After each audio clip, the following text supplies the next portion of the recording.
Guys, I have great news. I made a really great strategy. It took me all day. I used AI to help me plan. And when I was done, it was so beautiful. So beautiful. And then I didn't implement any of it. Raise your hand if you've been here before. What I'm talking about today is perfectionism. And perfectionism can be dressed up as so many different things. But today I'm going to give you some actual tools that are going to help you with your perfectionism. And you might be like me. You might be like, Amber, I'm not a perfectionist. If I was a perfectionist, my stuff would look so much better. So I'm going to teach you how to spot if you actually are a perfectionist. And if you want to start to recover from that perfectionism and save yourself a lot of time, I'm going to teach you that as well. Before I get too far into this, let me introduce myself. My name is Amber Deibert. I'm a performance coach for enterprise and strategic account executives. I help with mindset and productivity. And today I want to teach you about how to release this pressure. Now, there are many of you out there who are like me. We're a little bit neurospicy. There's some extra stuff going on in our brain. And if you have ADHD, perfectionism is one of the best tools for masking your ADHD. We can just polish things way further than they need to be polished, and hopefully nobody notices. And then we can be somebody who they want us to be and who we think they want us to be, and we can feel really good about ourselves. In a past life, I was a Scrum Master. Scrum Masters work with engineering teams, software engineering teams, and help them with their processes, help them get more work done in less time, help them get more efficient. It was so much fun. If you know anything about me, I love efficiency. I love team dynamics. I love helping people figure out how they work better. It was a really fun role. Very difficult to describe to your grandmother. I'll say that much. But what was interesting is that in the software engineering world, many of you may have heard of this, there's a term called gold plating. And it's essentially the idea that you design whatever the gadget is that you want it to be, whatever this tool is, and then we're going to just make it even better. We're going to put more gold plating on it. Like it meets the need. It has the functionality that we need, but we think it would be cooler to add gold plating. And as a Scrum Master, it was my job to help the team and make sure that they weren't gold plating things. Let's just keep it to the minimum viable product.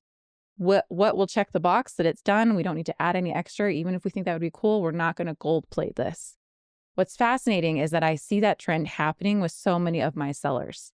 They get to a place where, yes, you could check the box. The task is done. You've created a POV.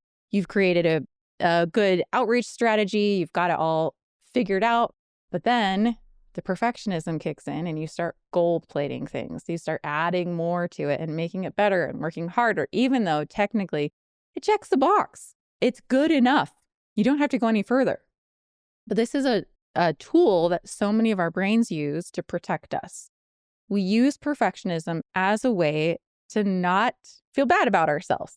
We're using it as a way to put a shield up. This is what Brené Brown talks about. It's a 20-ton armor in front of us so that other people can't judge us and think that we're bad. If we just put out work that's really, really good, then they can't judge us. And it's kind of a way to try to manipulate others. Another way that perfectionism shows up is that if we can't do it perfectly, we don't do it at all. If we don't think that we're going to be able to do it to the degree that we want to be able to do it, then we just don't do it at all. This used to show up for me a lot at home when I was in my early 20s. I'd be like, I'm just not going to clean my apartment because I can't clean everything. If I could clean everything and I had the energy to like totally top to bottom deep clean, then I would start, but I can't do all of it. And so I'm not going to do any of it. And so I would procrastinate until I could do it, quote unquote, perfectly. It's so detrimental, perfectionism, and it really sucks up a lot of your time. So let me tell you some ideas of what you can do to fix some of your perfectionism and some options that are out there. I like to focus on B- work. I don't actually like to focus on this as a perfectionist. That whole idea just terrifies me, but I'm up for the idea of maybe if we just focus on B- work, that'll be good enough. And so I focus on not A+. What if I just do B-? I've applied this to my parenting because I have a perfectionist idea of what I should be as a parent and who I should be as a parent and what a good parent looks like. And so what if I'm just like 80% okay as a parent, not 110% okay as a parent? And what if I just do B- work in launching this new thing that feels scary and it feels like people are going to judge me and it feels like they're going to have a lot of thoughts about me? And what if I do it wrong? I focus on B- work. Now, the wild thing that happens when you focus on B- work is, first of all, Nobody freaking notices. Nobody notices. I'm like, you don't understand how frustrating this is. I've been putting I could put 8 hours into a task and nobody would notice when I put 1 hour into that same task and do B- work. Nobody notices the difference. They think that B- work is fine. How offensive is that? It's so offensive. I've been working so hard on this and nobody even cares how hard I've been working on this and how much effort I put into it. So it turns out you can do B- work and nobody even notices. You probably already have a very high standard for work anyway. So when you do B-, it's still probably higher than other people's standard. Let's be honest. So the first tip is try B- work. You might feel like you're going to die. And if you do, then you're probably doing it right. That's usually a sign that it's working. So first of all, try B- work. Second of all, if you have a tendency to be a perfectionist and you know that this is a problem for you and you have a hard time stopping, you can use time boxing part 2, which I'm not a huge fan of time boxing, where you schedule out your tasks and you put them on your calendar and you do those tasks when they show up on your calendar. Every time those tasks show up on my calendar, I'm like, no, I'm not doing that. Just because you told me to do it, now I'm not doing it. I refuse.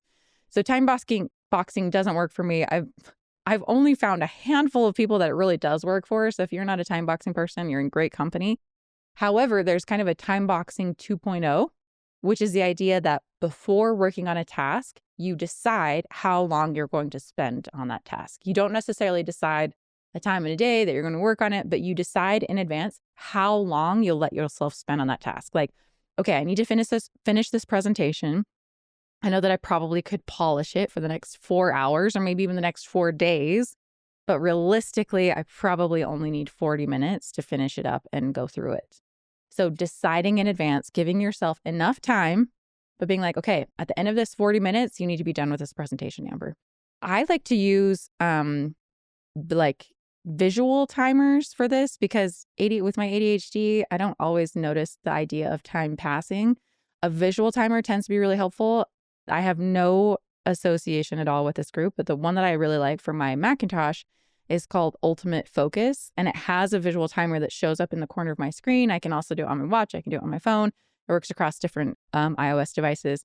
And that is really helpful for me to see visually how much time I have left. It's like a pie chart. So I'll be like, oh, there's only a tiny sliver of the pie. You need to wrap this up. So having a timer where you can see it and you can see, oh, there's only 8 minutes. I have to finish this can be incredibly helpful. And time boxing 2.0, deciding in advance how long you want to spend on that task can be really helpful for perfectionism. The last tip I'll give you for this is noticing the feeling underneath all of this. What is it that you're feeling? What is it that you're avoiding? Are you worried that people are going to see you as a fraud? They're going to find out that you don't know what you're doing, that you're making all of this up. Is that why you're procrastinating and you're being a perfectionist about the work that you're doing? If that's the case, then just notice, man, that's how I'm feeling. And start to talk to yourself of like, you know what? It's okay. It's safe for you to put something out there that's not fully polished. People actually don't need you to be completely perfect. In fact, in sales, in a lot of the cases, they prefer that you do something. I have a mantra that I use, which is done is better than perfect. Done is better than perfect. I just need to get something out there. I've talked about this in past episodes, but I want to also name out the passive action versus massive action. Passive action is something where you're just kind of working on it in the background on your own. You're reading books, you're listening to podcasts, you're kind of tinkering with AI and building out a strategy. Massive action is putting something out into the world to see what happens. Putting it out into the world to get a reaction from people and get data on whether it's working or not. So don't forget to put things out there. Done is better than perfect, and start to just notice, why am I hesitating? What are the thoughts behind this? Are those thoughts even true? And if they're not, then hopefully you can start to move past them. Okay, I hope this was helpful for all you perfectionists out there. I see you. We can recover. There are things that can help us, and I hope that this was helpful. If you want more tips like this, make sure you subscribe. I'm going to talk to you about all the really helpful tips for brains that are a little bit less ordinary than the other high achievers out there. And if you decide to try out this B-, I'd love to hear about it. Come find me on LinkedIn. You just search my name, Amber Deibert, and send me a message. I don't always respond to all of them, but I read every single one, and I would love to hear from you. If you want these tips in written form, make sure on my newsletter, you can get on the list at mentalmastery.com. I'll be sending out a newsletter with these specific tips and a couple more just so that you have them in your inbox to refer to anytime you want. Make sure you get on the list at mentalmastery.com, and I'll see you in the next episode.